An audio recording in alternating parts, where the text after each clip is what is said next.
નૂતન વર્ષની શરૂઆત પર દેશના કેન્દ્રીય જળશક્તિ મંત્રી સી આર પાટીલે દેશવાસીઓને હાર્દિક શુભેચ્છાઓ પાઠવી દિવાળી અને નવા વર્ષની પ્રસંગોપાતે તેમણે જણાવ્યું કે આપણે જ્યારે કોઈ નવું કાર્ય શરૂ કરીએ છીએ ત્યારે નવા વર્ષે તેની શુભ શરૂઆત કરીએ છીએ। નવું વર્ષે દરેક કાર્યનું પહેલું પગથિયું છે।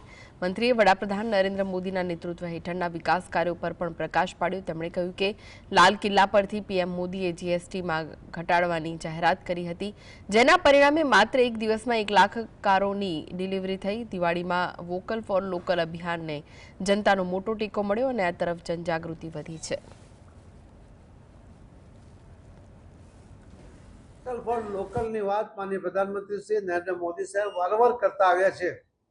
આ વખતે પણ દેશવાસીઓએ વોકલ ફોર લોકલને ધ્યાનમાં રાખીને બધી જ ખરીદીઓ એમણે સ્વદેશી ખરીદવાનો જે પ્રયત્ન કર્યો અને એના કારણે આપણા દેશના વેપારીઓને પણ જે રીતે વેપાર મળ્યો, દેશના લોકોને પણ સારી વસ્તુ, સ્વદેશી વસ્તુ ઓછી કિંમતમાં એમને જે મળી એનાથી પણ એમને આનંદ થયો છે અને દેશ માટે કંઈક કરી છૂટ્યા એવી ભાવના પણ એના મનમાં પ્રબળ બની છે।